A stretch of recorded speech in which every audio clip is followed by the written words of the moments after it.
విజయనగరం జిల్లా దత్తి రాజేరు మండలం చినకాదలో మాజీ సర్పంచ్ గేదెల అప్పలనాయుడు, ఎంపీటీసీ గేదెల అరుణ్ కుమారి దంపతులతో పాటు పలువురు వైసీపీని వీడి టీడీపీ, జనసేన, బీజేపీ ఉమ్మడి అభ్యర్థి కొండపల్లి శ్రీనివాస్ సమక్షంలో టీడీపీలో చేరారు.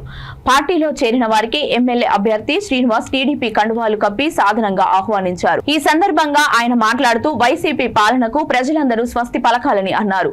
ఈ సైకో ప్రభుత్వాన్ని పారదోలేందుకు ప్రతి ఒక్కరూ పార్టీ గెలుపుకు కష్టపడాలని, 3 పార్టీలు అధికారంలోకి వస్తే ప్రజల సమస్యలు పరిష్కారం అవుతాయని అన్నారు.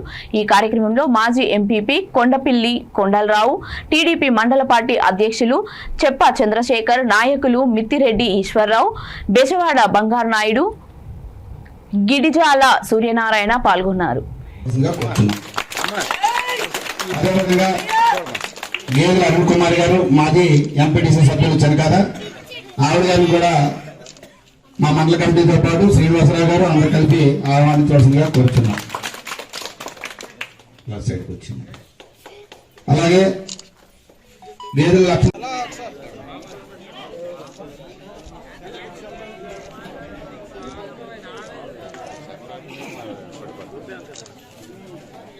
సరే